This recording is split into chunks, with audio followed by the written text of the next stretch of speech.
ನಮ್ಮ ಅಂಬರೀಷ್ ಅಣ್ಣ ಮತ್ತು ವಿಷ್ಣು ಸರ್ ಹೇಳಿದ್ದಾರೆ, ಲಕ್ಷ ಕೊಟ್ಟು ಲಕ್ಷ್ಮಣಗಿರೋ ಕಾರಲ್ಲಿ ಹೋದ್ರು, ಈ ಲಚ್ಚಕ್ಕನ್ನು ಈ ಎತ್ತಂಗಡಿಲಿ ಹೋಗೋ ಮಜಾನೇ ಬೇರೆ ಅಂತ ಹೇಳಿದ್ದಾರೆ. ಇವತ್ತು ಎತ್ತಂಗಡಿ ಬಗ್ಗೆ, ಎತ್ತಂಗಡಿ ಹಿಂಗೆ ಓಡಿಸ್ಬೋದು ಅಂತ ಎಲ್ಲ ತಿಳಿಸ್ಕೊಡ್ತಿದ್ದೀನಿ ನೋಡಿ. ಎತ್ತಂಗಡಿಗೆ ಮೇನು ಗಾಡಿ ಬೇಕು ಮತ್ತು 2 ಎತ್ತು ಬೇಕು. ಒಂಟೆ ತಂಗಡಿ ಓಡಿಸ್ತಾರೆ.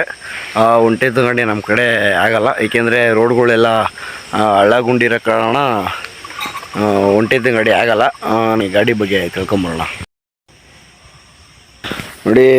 ಇದು ಮೇನ್ ಬಂದು ಗಾಡಿ ಇದಾಯ್ತಲ್ಲ, ಇದು ಬಂದು ನಮ್ಮ ಗಾಡಿ ಎತ್ತಕ್ಕೆ ಸಪೋರ್ಟ್ಗೆ. ಇದು ಮೂಕಿ ಚಕ್ಕೆ ಅಂತ ಹೇಳ್ತಾರೆ. ಇದನ್ನೇ ಏನಕ್ಕಪ್ಪ ಯೂಸ್ ಮಾಡ್ತಾರೆ ಅಂದರೆ, ಇದು ಗಾಡಿ ಕೆಳಗಡೆ ಫುಲ್ಲು ಡೌನ್ಗೆ ಹೋಗದೇ ಇರಲಿ ಅಂತ ಹೇಳ್ತಾರೆ. ಇದು ಬಂದು ನೋಡಿ, ಇದು ಚಿಲ್ಕಾಣಿ ಅಂತಾರೆ. ಇದೇನಕ್ಕಪ್ಪ ಹಾಕೋದಂದರೆ ಎತ್ತು ಆ ಕಡೆ ಈ ಕಡೆ ಹೋಗ್ಬಾರ್ದು ಅಂತ ಹಾಕ್ತಾರೆ ನೋಡಿ. 2 ಸೈಡ್ ಅದೇ ಥರ ಇದೆ. ಅದಾದ್ಮೇಲೆ ನೋಡಿ, ಇದು ಏರ್ ಕಾಲ್ ಅಂತಾರೆ. ಕೆಳಗಡೆ ಆ ಕಡೆ ಈ ಕಡೆ 2 ಚಕ್ರ ಐತೆ. ಗಾಡಿ ಫುಲ್ಲು ಹಿಂಗೈತೆ ನೋಡಿ. ಇದು ಬಂದು ಇಲ್ಲೈತಲ್ಲ, ಇದು ಬಂದು ಇದು ಓಡಿಸೋದು ನಮ್ಮ ಗಾಡಿಗೆ ಎಕ್ಸಿಲೇಟ್ರಿಂಗು. ನಮ್ಮ ಎತ್ತಂಗಡಿ ಓಡಿಸೋಕ್ಕೆ ಇದೇ ಎಕ್ಸಿಲೇಟ್ರ್ ಅಂತ ಹೇಳೋಕ್ಕೆ ಇಷ್ಟಪಡ್ತೀನಿ ನೋಡಿ. ಗಾಡಿ ಬಗ್ಗೆ ಇಷ್ಟೇ ಇನ್ನೇನಿಲ್ಲ. ಅಂದರೆ ಬೆಂಗಳೂರು ಇರೋ ಹುಡುಗರಿಗೆ ಆಗಿರ್ಬೋದು, ಫ್ಯಾಮಿಲಿಗಾಗಿರ್ಬೋದು, ಎತ್ತಂಗಡಿ ಓಡೋದೊಂದು ಡ್ರೀಮ್ ಆಗಿರುತ್ತೆ ಅಂತ ಹೇಳೋಕ್ಕೆ ಇಷ್ಟಪಡ್ತೀನಿ. ಯಾಕೆಂದರೆ ಅವ್ರಿಗೆ ಗಾಡಿ ಬಗ್ಗೆ, ಎತ್ತಂಗಡಿ ಬಗ್ಗೆ ಏನೂ ಗೊತ್ತಿರಲ್ಲ. ಇದನ್ನು ನೋಡಿ ಆದರೂ ಅವರು ತಿಳ್ಕೊಳ್ಳಿ. ಆಮೇಲೆ ಯಾರೇ ಬೆಂಗಳೂರವರು ಯಾರೇ ಕಾಂಟ್ಯಾಕ್ಟ್ ಮಾಡ್ಕೊಂಡು ಬಂದರು ನನಗೆ, ಅವ್ರಿಗೆ ಫ್ರೀಯಾಗಿ ಅವ್ರ ಡ್ರೀಮ್ನ ಕಂಪ್ಲೀಟ್ ಮಾಡ್ತೀನಿ ಅಂತ ಹೇಳೋಕ್ಕೆ ಇಷ್ಟಪಡ್ತೀನಿ. ಬನ್ನಿ, ಇದು ಆಕ್ಷನಲ್ಲಿ ಹೆಂಗೆ ಗಾಡಿ ವರ್ಕ್ ಆಗುತ್ತೆ ಅಂತ ನೋಡೋಣ ಬನ್ನಿ. ಹಗ್ಗ ಹೆಂಗೆ ಹಿಡ್ಕೊಬೇಕು, ಆಮೇಲೆ ನೋಡಿ ಆ್ಯಕ್ಷನಲ್ಲಿ ಹೆಂಗೆ ಮೂಮೆಂಟ್ ಆಗುತ್ತೆ ಅಂದರೆ ಅದು ಹೇಳ್ಕೊಳಕ್ಕೆ ಅಸಾಧ್ಯ. ನಾವು ಗಾಡಿಗಾದರೆ ಪೆಟ್ರೋಲ್ ಹಾಕಬೇಕು, ಅದನ್ನು ಕಲಿಬೇಕು. ಇದನ್ನು ಓಡಿಸೋಕ್ಕೆ ಯಾವುದೇ ರೀತಿ ಡ್ರೈವಿಂಗ್ ಲೈಸೆನ್ಸ್ ಆಗಲಿ, ಕಲ್ತಿರೋ ಇದಾಗಲಿ ಏನಿಲ್ಲ. ಇದು ಕಣ್ಣೋಟದಲ್ಲಿ ಕಲಿಬೋದು ಅಂತ ಹೇಳೋಕ್ಕೆ ಇಷ್ಟಪಡ್ತೀನಿ ನೋಡಿ.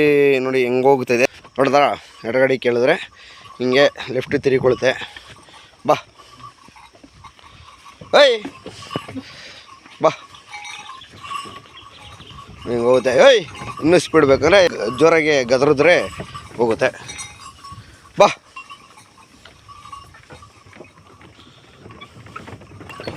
ಬಾ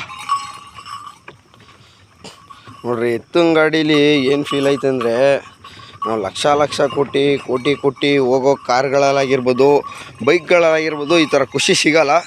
ಏಕೆಂದರೆ ನಮ್ಮ ಅಂಬರೀಷ್ ಅಣ್ಣ ಮತ್ತು ವಿಷ್ಣು ಸರ್ ಹೇಳಿದ್ದಾರೆ, ಲಕ್ಷ ಕೊಟ್ಟು ಲಕ್ಷ್ಮಣಗಿರೋ ಕಾರಲ್ಲಿ ಹೋದ್ರು, ಈ ಲಚ್ಚಕ್ಕನ್ನು ಈ ಎತ್ತಂಗಡಿಲಿ ಹೋಗೋ ಮಜಾನೇ ಬೇರೆ ಅಂತ ಹೇಳಿದ್ದಾರೆ.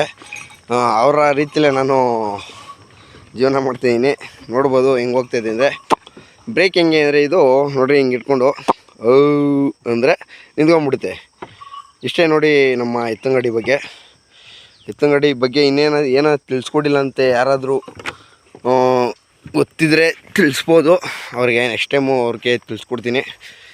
ಇದ್ರ ಬಗ್ಗೆ ಇನ್ನೂ ಏನೇ ತಿಳಿಸಿಲ್ಲ ಅಂತೇಳಿ, ಇನ್ನೂ ಏನು ಹೇಳಲಿಲ್ಲ ಅಂತೇಳಿ ಅದನ್ನು ಕಮೆಂಟ್ ಬಾಕ್ಸಲ್ಲಿ ಹಾಕಿ ನಾನು ಅದನ್ನು ತಿಳ್ಕೊತೀನಿ. ನನಗೆ ಗೊತ್ತಿರೋದಿಷ್ಟು ಹೇಳಿದ್ದೀನಿ. ಧನ್ಯವಾದಗಳು, ಥ್ಯಾಂಕ್ ಯು. ಹೀಗೆ ನಮ್ಮ ಹಳ್ಳಿ ಕಾರ್ ಶೋಕ್ತಾರ್ 46 ಯೂಟ್ಯೂಬ್ ಚಾನಲ್ನ ಫಾಲೋ ಮಾಡಿ ಮತ್ತು ಸಬ್ಸ್ಕ್ರೈಬ್ ಮಾಡಿ ಅಂತ ಹೇಳೋಕ್ಕೆ ಇಷ್ಟಪಡ್ತೀನಿ. ಇನ್ಸ್ಟಾಗ್ರಾಮ್ದು ಇದೆ ಏನೇ. ಥ್ಯಾಂಕ್ ಯು, ಧನ್ಯವಾದಗಳು.